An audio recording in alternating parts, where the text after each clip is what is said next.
नमस्कार, मैं वेद प्रकाश कैमरामैन जया के साथ आप सभी का हमारे न्यूज चैनल पर हार्दिक स्वागत है। और आज हम पहुंचे हैं गांव दरियापुर में, और ये दरियापुर गांव है तो हम विधानसभा क्षेत्र में, जिला भिवानी और हरियाणा प्रदेश में। और हरियाणा प्रदेश के आज इस गांव में हम इसलिए आए हैं, एक व्यक्ति है जो अपनी दुख भरी दास्तान हमें सुनाने जा रहा है। वो क्यों सुनाने जा रहा है?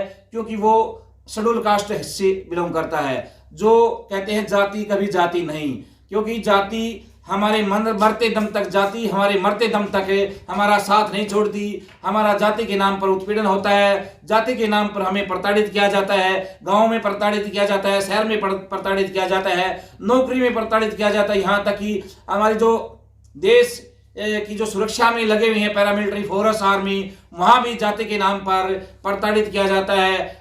जाति से व्यक्ति कहीं भी अछूता नहीं रह सकता, हर एक जगह जाति के नाम पर हमारा उत्पीड़न होता है।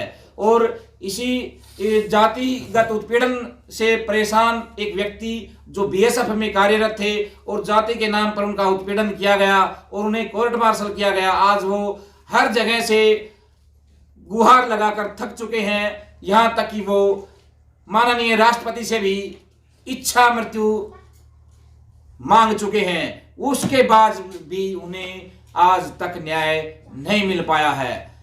बने रहिए हमारे साथ। और आज हम मुलाकात करवाते हैं बीएसएफ के पूर्व जवान थावर सिंह जी से। थावर सिंह जी, आपका हमारे चैनल पर हार्दिक स्वागत है, अभिनंदन है। नमस्कार। थावर सिंह जी, आप दरियापुर ढाणी के रहने वाले हैं, तो शाम विधानसभा क्षेत्र में आती है। तो आपके साथ जो घटनाक्रम हुए हैं, हमें बारी बारी से उन पर बातचीत करेंगे। सबसे पहले तो मैं आपसे जानना चाहूंगा कि आपने बीएसएफ को कब ज्वाइन किया था? 11/8/1981 को जी। 11/8/1981 को आपने बीएसएफ में कौन सी जगह पे ज्वाइन किया था? कश्मीर में किया साहब, रजौरी सेक्टर में। और कितने महीने की आपकी ट्रेनिंग रही? ट्रेनिंग मैंने 1.5 महीना किया सर। 1.5 महीना ट्रेनिंग किया था। तो 1.5 महीने की ट्रेनिंग के बाद आपकी पोस्टिंग कहाँ पे हुई? फिर मेरी जी वो 21 बटालियन में हुई सर। 21 बटालियन में आपकी ज्वाइनिंग हुई, पोस्टिंग हुई। तो आप जो फिरोजपुर पंजाब में कब पहुंचे? तो मैं 34 में पहुंचा साहब। हम गेम में, हमें सर गेम के कारण मैं 34 में 88 में आ गया। मैंने बीएसएफ में 62 किलो में कुश्ती के अंदर ऑल बीएसएफ में फर्स्ट पोजीशन लिया साहब। मेरे को बोला जी कि आपको थानेदार बनाएंगे, कैप्टन बनाएंगे। मेरे को रोटियों से भी मोहताज कर दिया। ये तो बहुत बड़ी बात है कि आप एक खिलाड़ी थे और खेल के आधार पर आपने बड़ा काम किया, और उसके आधार पर आपको मान सम्मान जो मिलना चाहिए था, उसके बदले आपको मिली प्रताड़ना, उसके बदले मिले आपको कोर्ट मार्शल, उसके बदले मिले आपको टर्मिनेशन, उसके बदले आपको मिली कोर्ट की सजा, 1 साल जो आपने काटी, जेल काटा है जी। तो ये क्या आखिर ऐसा मामला क्या हुआ था, कब हुआ था ये मामला कि आपको ये प्रताड़ना झेलनी पड़ी? मैं सर 1993 में छुट्टी पर आ सर, 60 दिन की। अच्छा। उस टाइम में मेरे 2-4 लड़कों ने आरोप लाया कि पैसे लिए भर्ती में, ना मैं भर्ती में कोई डिटेल में, ना भर्ती उस टाइम न किसी अफसर के पास में। ये तो एक जातिवाद मामला है साहब। तो जिन लड़कों ने आरोप आप पर लगाया, उन्होंने क्या कोई आपके खिलाफ एफआईआर करवाई? नहीं, कोई एफआईआर नहीं कराई जी। बीएसएफ ने आप पर कोई एफआईआर करवाई? नहीं कराई मेरी बीएसएफ ने भी। तो देखिए, सबसे पहला मामला तो यही इनका खारिज हो जाता है। अगर कोई रिश्वत लेता है, रिश्वत की बात करता है, रिश्वत की मांग करता है, तो उसके खिलाफ पुलिस में मुकदमा दर्ज करवाया जाता है और कानूनी रूप से उसके खिलाफ कार्रवाई होती है। लेकिन इन्होंने कोई रिश्वत की मांग नहीं की थी, कोई रिश्वत नहीं ली थी, इसीलिए इनके खिलाफ कहीं पर भी कोई एफआईआर नहीं करवाई गई। तो ये बात इस बात को प्रमाणित करती है कि सीधे तौर पर इनको जातिगत आधार पर प्रताड़ित किया जा रहा था, प्रताड़ित करना था। इसलिए इनके खिलाफ कोई एफआईआर ना करवा करके इसे विभागीय तौर पर प्रताड़ित किया और उनको नौकरी से निकाला गया। तो ये जो आप पर आरोप लगाए, तो इस आरोप पर आपने क्या अपनी प्रतिक्रिया दी? आपने भी कोई रिटर्न में दिया कि आपने पैसे लिए हैं या नहीं लिया? मैंने कोई नहीं लिया। उन्होंने दबाव, मेरे को मारा पीटा बहुत बीएसएफ में, सावला कैंप में, लेकिन मैंने कुछ नहीं लिख के दिया। उन्होंने अपनी मर्जी से जो कुछ करे वो करे।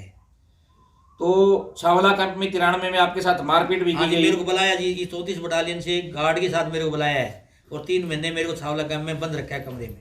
अच्छा जी। तो आपको फिरोजपुर से कब बुलाया गया था? फिरोजपुर से जी मेरे को बुलाया, ये 8वें महीने में बुलाया जी। अच्छा जी। क्या नाम 3 अगस्त को 3 अगस्त 1993 को हाँ जी। छावला कैंप में बुलाया गया था। हाँ जी। वहां पर आपके साथ बीएसएफ के अफसरों ने मारपीट की और और बंद कर दिया जी, और बोले ये कर वो कर। बंद किया। हाँ जी। अच्छा, उससे पहले आप मेडिकल अनफिट भी थे, आप दवाई भी ले रहे थे, क्या दिक्कत थी आपको? उसके बाद में मेरे मारने के बाद में तकलीफ हुई है जी। अच्छा, उसके बाद आपको जो 93 में मारपीट की, मिर्गी के दौरे पड़ने लगे जी। हाँ जी, डॉक्टर ने लिखा है 3 साल का इलाज लिखा सफदरजन ने, भाई इसको कंटिन्यू इलाज होना चाहिए। मेरे को जोधपुर भी ले गए बीएसएफ के पकड़ के इलाज के लिए। तो 93 में जब आपके ऊपर आरोप लगा तो क्या कोई इंक्वायरी हुई? आपके घर पे कोई इंक्वायरी के लिए आया हो? सर आपके गांव में आया सर। मेरे जाने के बाद में घर पर आया राम सिंह बिश्नोई साहब। अच्छा जी। उसने आकर के ये मेरी औरत बैठी इनको गाली देने लगे, इन्होंने पकड़ के उसको पीट दिया और गांव वालों ने छुटा दिया। उन जाते हुए धमकी दिया कि अब मैं तेरे को जेल भिजवाऊंगा तेरे लड़के को और तेरे को नौकरी से निकलाऊंगा। वही किया, क्योंकि इनकी अफसरों में चलती।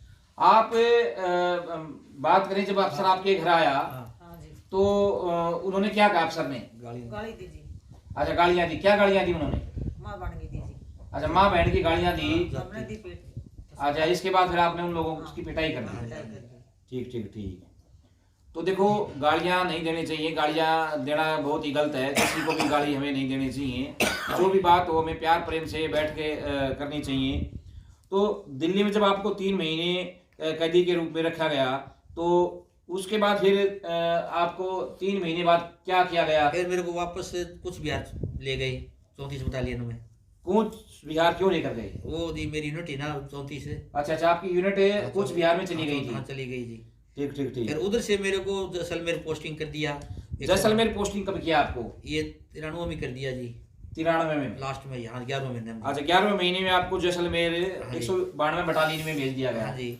तो 92 बटालियन में जब आपको भेजा तो वहाँ क्या कार्रवाई रही? वहाँ जी उन्होंने गवाह गए नहीं, 2 साल तक ना मेरे को छुट्टी दिया। मैं छुट्टी लेके आ गया, मैं 6 महीने से गया। लेकिन फिर भी इन्होंने डिसमिस मेरे को नहीं किया, जो कि रूल है 89 डेज के बाद में डिसमिस करना चाहिए, इन्होंने किया क्यों? उन्होंने बदला लेना।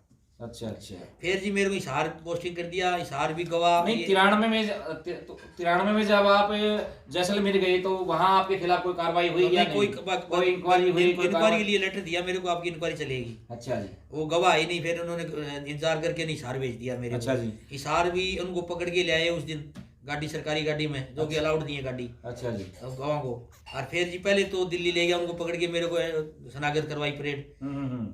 भाई ये आदमी बंद है, मैं कमरे बंद है, मेरे को दिखाया कि ये आदमी है। उनको लेके गए इंस्पेक्टर, ये पकड़ के गांव से इकट्ठे करके। ठीक है जी। और फिर इन्होंने मेरे पर ये केस बनाया है जी। तो आपको सजा कब हुई? ये जी 97 में हुई सर। 97 में सजा हुई? 20/11/1997 में। तो 20/11/1997 को आपको सजा हुई, तो क्या सजा दी गई आपको? जेल में एक सिविल जेल सुनाया, सब डिसमिस फ्रॉम सर्विस सुनाया। अच्छा अच्छा। फिर 3 महीने के बाद मेरे को ये जेल में छोड़ते, इतने दिन बंद रखा। तो जो गवाह थे जो आपके, जो आपको सजा हुई 20/11/97 को सजा हुई, तो गवाह कब गए थे? गवाह एक गवाह सब 15 दिन के बाद आया है, सीआरपी में भर्ती हो गया। बीएसएफ में तो वो पैसे दे रहे हैं मेरे को, आरोप लगा रहे हैं। और सीआरपी में वो कैसे भर्ती हो गया, जो उसकी उम्र 26 साल उस टाइम। अच्छा जी। करसन कुमार है ये, बसोत्तर भट्टू का। तो ये 15 दिन के बाद आता है सजा देने। गवाही से पहले आपको सजा दे दी गई? हाँ जी, इसके गवाह से पहले सजा दे दिया। देखो कितनी बड़ी बात है। कोई भी कोर्ट होता है, चाहे किसी भी आप लोअर कोर्ट की बात करें, हाई कोर्ट की बात करें, सुप्रीम कोर्ट की बात करें या आर्मी कोर्ट की बात करें, तो कहीं भी है बगैर गवाही के तो सजा हो ही नहीं सकती। मैंने गवाह यही है सर। गवाही हुई नहीं, उससे पहले सजा हो गई। देखो कितना बड़ा अत्याचार किया गया है, इंसाफ की कत्ल किया गया है। देखो, गवाही से पहले ही सजा दे दी गई। कमेंट में आप बताएं और थावर सिंह जी को न्याय के लिए आप आवाज उठाएं। और हमारे जो चैनल पर आप ये इंटरव्यू देख रहे हैं, इसको ज़्यादा से ज़्यादा लोगों को शेयर करें और अपील करें कि सरकार से कि इनको जल्दी से जल्दी न्याय मिले। और हम बात करते हैं, जब आप कि 3 महीने हिसार कस्टडी में रखा गया, उसके बाद आपको कहाँ जेल में भेजा गया? हिसार सिविल जेल में जी। हिसार सिविल जेल में आपको भेजा गया? हाँ जी। तो आपकी सजा कब पूरी हुई? मेरी ये हुई जी सर 10वें महीने में। 10वें महीने में 1998 में आपकी सजा पूरी हुई। हाँ जी। तो उसके बाद फिर आपने क्या किया? हाई कोर्ट में केस डाला सर। हाई कोर्ट में आपने केस किया, हाँ जी। तो हाई कोर्ट ने क्या निर्णय दिया? निर्णय मेरे खिलाफ दिया कि आपने गवाह पेश नहीं किए।